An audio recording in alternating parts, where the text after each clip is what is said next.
So I'd like you to just relax into this body, the island of your body, and feel as if you are a part of a beautiful chain of islands, but you are you. And take a breath in. Oh, I've had a very full, energetic, informative day. And take another breath. Ooh, yeah. And just let yourself sort of melt into the chair, relax into these soft, wonderful, comfortable chairs. And just feel them supporting you to the very best of their abilities. And another breath in.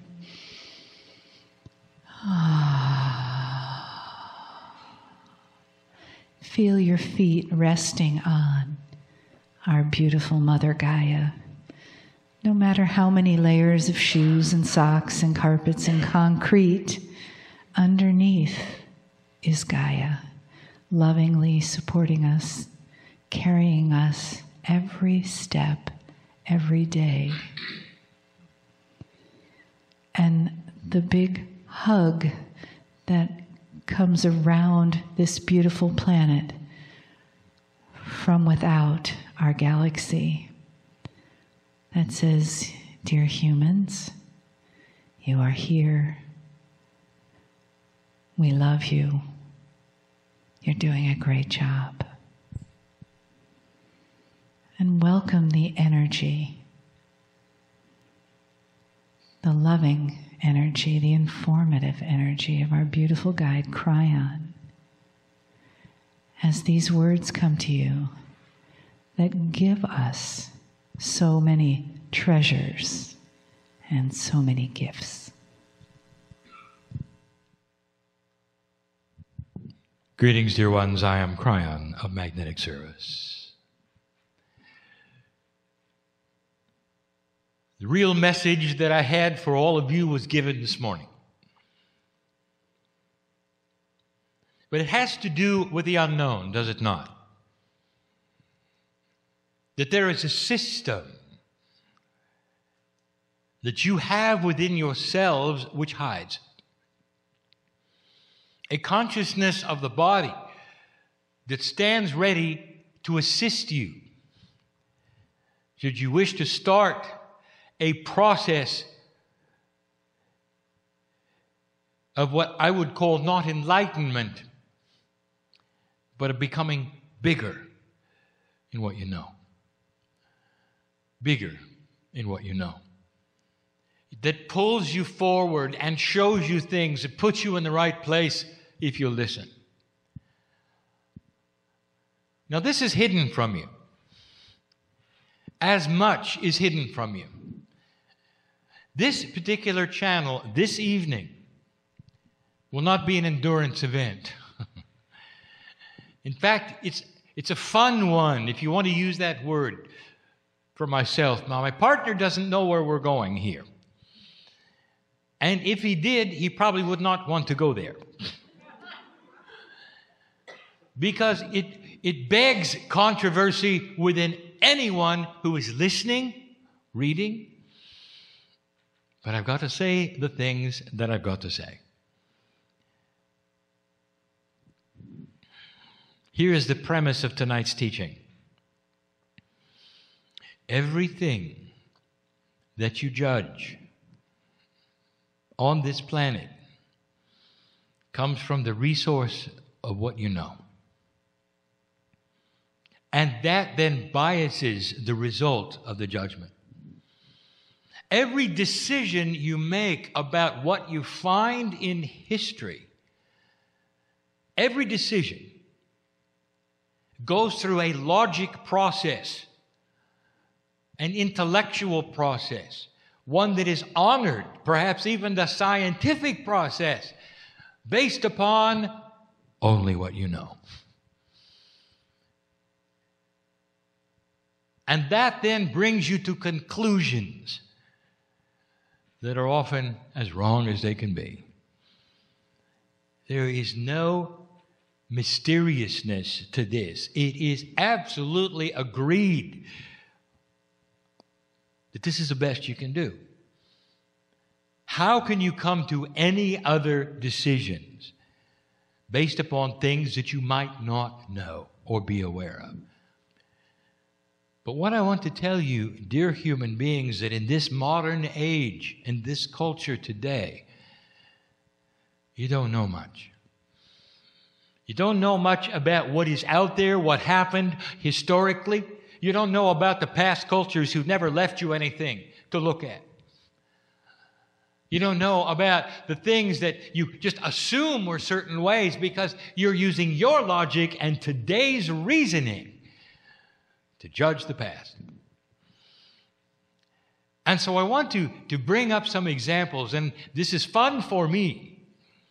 If you can use that word, it's delightful for me because I get to expose some things for you to think about because of what you didn't know. So let me start with an example that you will understand completely. I'm going to label this lesson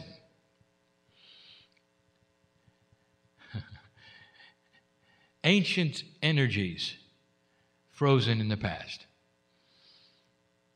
Ancient energies frozen in the past. Dear ones, cultures come and go. They learn certain kinds of things that are usurped by other cultures who can do it better. And the one culture will often drop the thing that the other culture doesn't need anymore. And in the process, hundreds of years will go by without the internet. Nothing to look up, nothing to see, and these things are forgotten.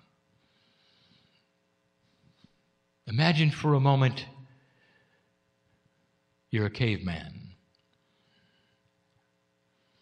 Imagine for a moment that as a caveman you come across a capsule from the future. And in that capsule, and my partner is giving me this now because he knows where this is going, in that capsule is a Sony Walkman. Now this is an audio cassette player. What does the caveman think of it? Has no idea. Absolutely no idea. Has no concept of what it might be. None. Now turn the page. You have a 7 or 8-year-old at home, and you give them a package, and in it is a Sony Walkman. They will have no idea what it is. And if you told them that it was a music player, they still would have no idea.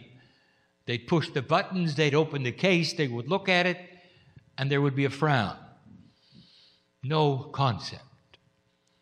And then if you went so far as to tell them what it was and what it did and show them a cassette that actually could create and contain an entire album of music, they would roll their eyes. Because they've got a device, a fraction of that sound, that size, it'll play 100 albums of music. It's not in their consciousness. They have never seen it. The cassette player, frozen in time. The ancients don't know what it is, and the kids don't know what it is. What's going to happen to that? If you removed the internet, it would be lost. The whole process of what took place in those years that would play music in that fashion, the technology, the reasoning, the science would be gone. Today you archive everything. And so this day, that will not be lost. But that's not what I want to talk about. That is the example that I wish to talk about. A technology frozen in time. One that is no longer used, but forgotten. Is it possible that there are others?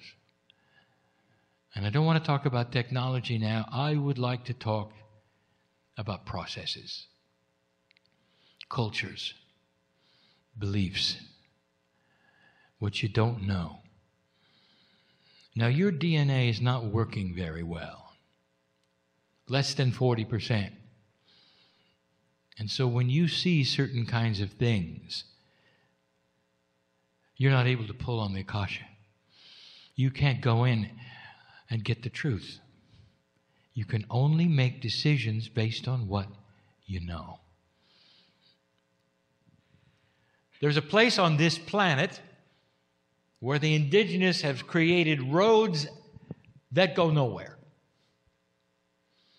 First discovered from the air, they are so long, they are so straight, they are so accurate. And they go nowhere. And you take a look at the craftsmanship that went into them, and you can even see some of them were paved beautifully. Straight as you can make it. And they go for sometimes hundreds of kilometers. And they go nowhere.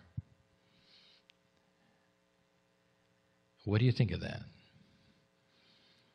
And so the human being summons up the highest logic possible. And they may form committees. And they may look at all the possibilities of what those roads were for. And they will say, well, they did not have vehicles, so there was no reason for them to really build roads at all. Especially not that straight that went not even to another city. They simply went. Interesting, when you view them from the air, they look oddly like runways.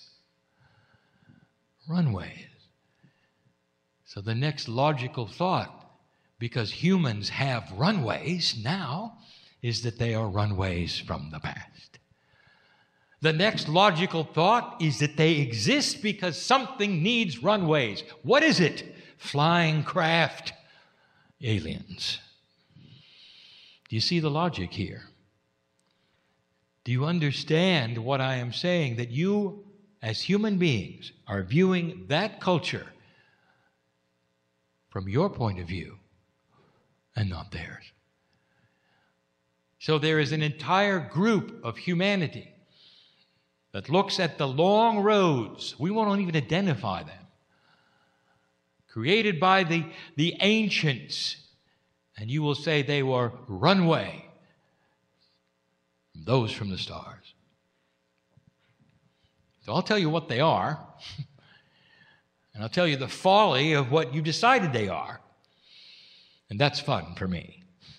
Not fun for my partner. Fun for me. First of all, does it make sense to you that a craft from the stars that would have to know about interdimensional travel, that would come through interstellar space, would need a runway? You haven't thought of that, did you? I want you to go back to that culture, because you don't know what they faced. You don't know what they were doing. This is a place on earth right now that is barren. Nothing grows there, but that's not where it was when they were there. It was flourishing. But as the rain stopped, in their culture, their God told them to build a road. And they did. And they didn't question it. And the longer the road was, the higher the honor was to their God, who would then give them rain. And it never came. And they built, and they built, and they built. And they built it as perfect as they could. And the longer the road, the better chance they had of rain. And it never came. Little by little, they died out until the last one was gone, leaving only the road. That's the truth. Did you know that? Did you know about their God? Did you know about their culture? Did you know about their weather? Did you know any of the things? And the answer is no. Frozen in time, lost in history, never written down without an internet, leads you to only think about the things that you understand in your culture, because you have aircraft. They had to be runways. That's just one of so many things, dear ones. There is a reason why I'm giving you this, and you're going to see it in a moment. Geology is much the same. We've discussed this before. You base all of your geological suppositions, what you see in the canyons that are formed, on one premise, that time did these things. But you weren't there to watch it. And you base that upon what you see today. A very benevolent planet that doesn't have a lot of upheaval. A benevolent planet that just sits there. A benevolent planet that is worn by time, maybe millions of years, to create erosion here and these things there. Let me take you to a 300-year period that created the Grand Canyon a long time ago, where an entire ocean ran in both directions because of upheavals in the earth over 300 years and carved that canyon so quickly. Geologists will tell you they find a delta on both ends of the canyons. That makes sense to you. It ran in both directions. Ask them if they found seashells around there, and they'll say, yes, there was an ocean. Ran both directions, carved that canyon 300 years. I was there. You can only decide that based upon what you know, not what you don't know. And geologists don't know that. And they don't have that within them to even suppose it, because there's no evidence. Because the timing is not apparent yet. There will be some things that they will discover which will lead to this. You watch. Someday they will admit that the entire thing was short-lived and happened very quickly. You see what I'm saying? That knowledge was frozen in time. You don't have it. You didn't have pictures of it. You don't have that today because the earth is quiet instead of one that is dynamic. And so you suppose that all of it was done over millions of years of a little river that carved the whole thing. It didn't. The ancients created huge, enormous structures.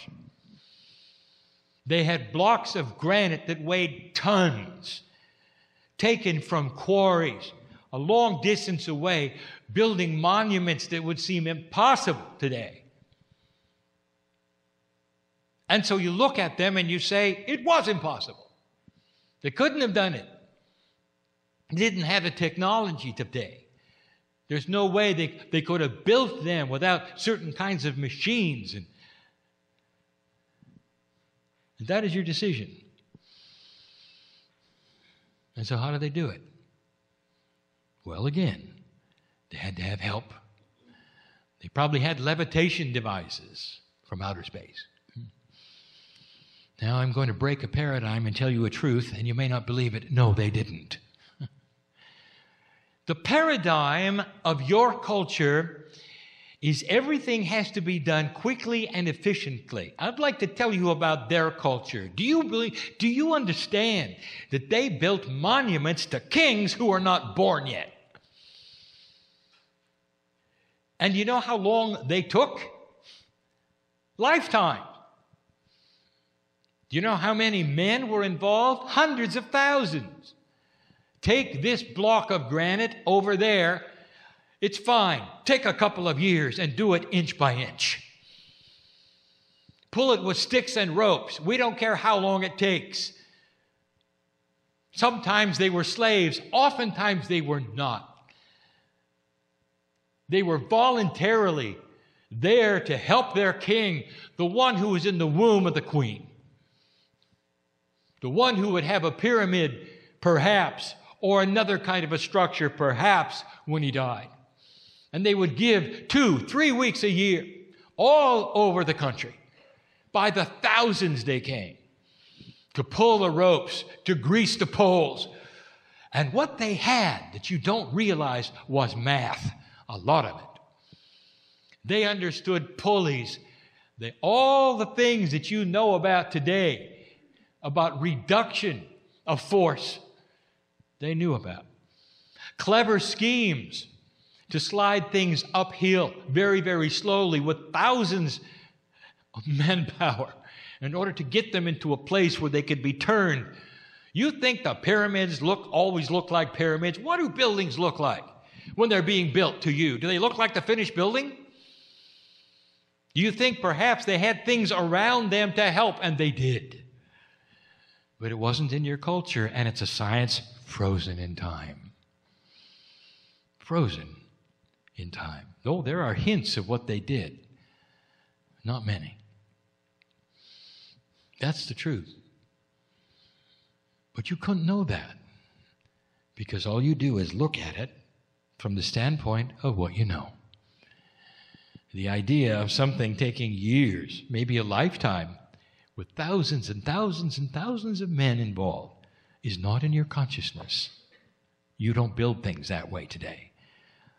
So you don't extrapolate that into the formula of what they did.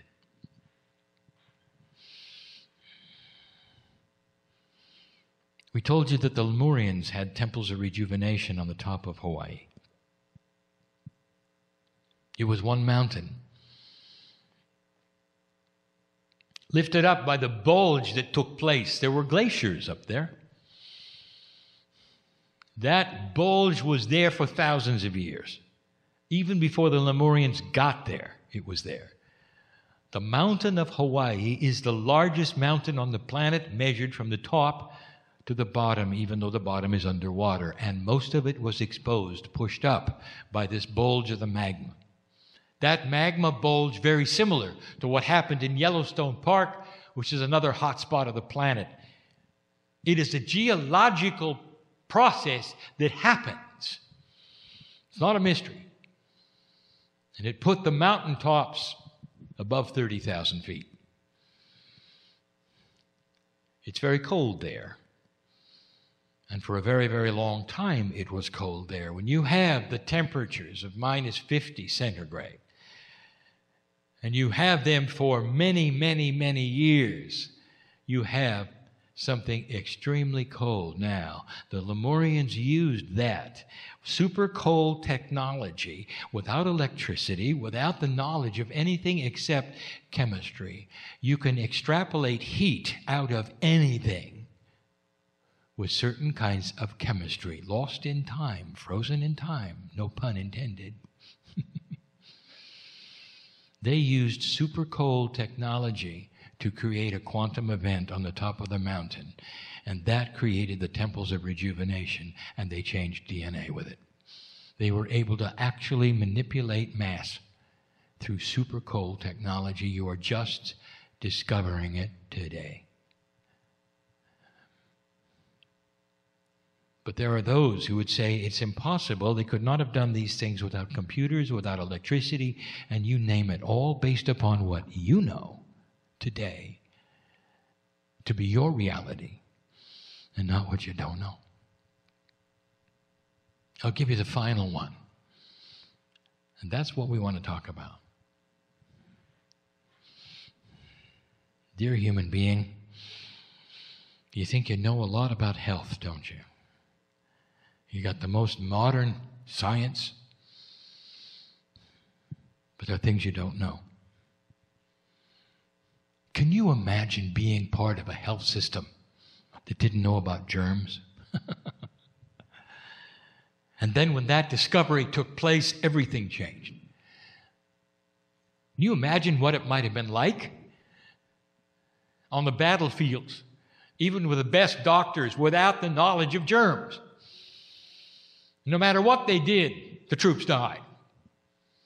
Because they didn't understand about sterilization and microbes or any of those things. Nothing. until they got that information, and then suddenly it all changed. So here's the premise of the day. Is it possible, dear human being, that you've lost something along the way? Do you have any idea what's in the forests of this earth? The shamans knew. They could heal almost anything. Gaia cooperates with certain kinds of energies, and the shamanic energies of the planet were very invested into knowing about what I will call the chemistry of the plants. Within the cooperation of the Gaia system are the cures for all diseases. Did you know that? And they were able to cure so many things right from the earth naturally. No side effects, no artificialness, no manufacturing. You've heard of this. They were seen as strange, and so they lived on the edge of the village. And everything they knew was lost. It was lost with modern ideas of God. It was lost when they would heal somebody and it wasn't understood, and so they became evil. Completely gone. Now, here you sit. It was frozen in time. And now everything you have is artificial. Almost. Now, here is the crux. My partner today did something I asked him to do. He spent time presenting to you what the new human being might look like.